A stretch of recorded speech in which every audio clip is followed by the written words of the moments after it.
Hey everyone, and welcome back to the channel. So, what exactly is a P1313? The official description is misfire cylinder with fuel cutoff. This is a bit more serious than your standard misfire code. A regular misfire means one or more cylinders aren't firing correctly. But P1313 tells you that the car's computer, the diagnostic, has detected such a severe or persistent misfire that it has taken a drastic step.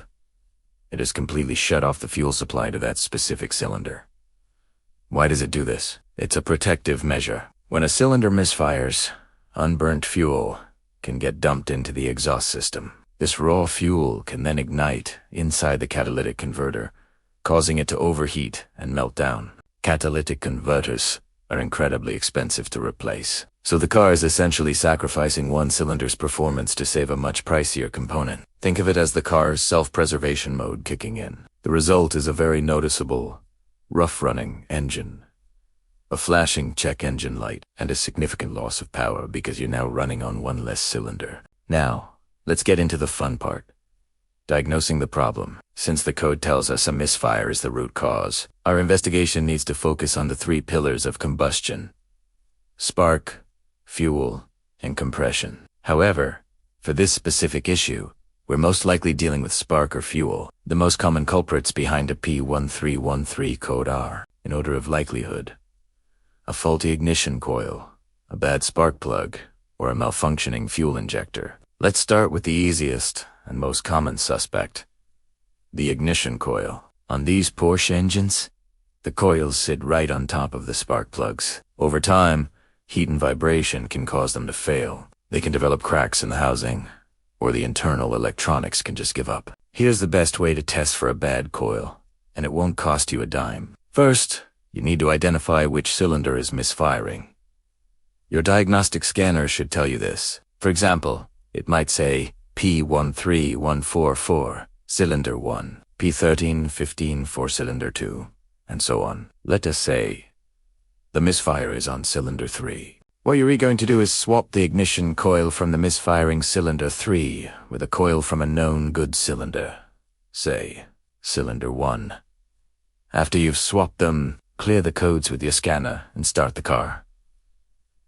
Let it run for a minute or two. Now, rescan for codes.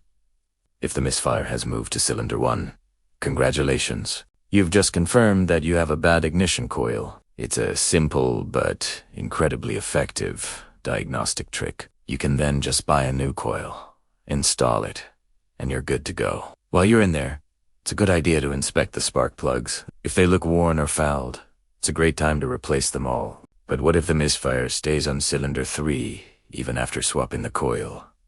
Well, that means our problem lies elsewhere. The next logical step is to look at the fuel injector. This is a bit more involved. You can do the same swapping trick, moving the injector from cylinder 3 to cylinder 1. However, this requires removing the fuel rail, which can be more complex, and requires you to be careful with fuel pressure and O-rings. Before you go that far, there are a few other things to check. Carefully inspect the wiring and connector going to both the ignition coil and the fuel injector on the problematic cylinder. Look for any signs of damage, corrosion, or loose pins. A bad connection can easily mimic a failed component. Wiggle the connector while the engine is running. If the engine note changes, you found your problem. Another quick check for the coil is temperature. If you can safely get an infrared thermometer on the metal body of the coils after the engine has run for a bit, a failing coil might be significantly hotter than the others. So, to recap the diagnostic process. 1. Use a scanner to identify the specific misfiring cylinder. 2. Swap the ignition coil from the bad cylinder with one from a good cylinder. 3. If the misfire code moves with the coil, you need a new coil. 4. If the misfire stays, inspect the wiring and connector for that cylinder. 5.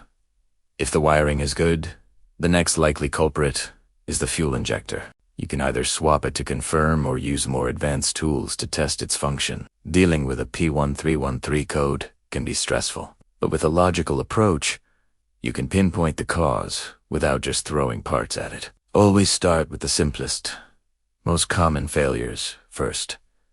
Thanks for watching, everyone. I hope this guide helps you tackle that P1313 code and get your Porsche running smoothly again. If you found this video helpful, please give it a thumbs up. And don't forget to subscribe for more DIY and diagnostic videos. Drop any questions you have in the comments below, and I'll do my best to answer them. See you in the next one.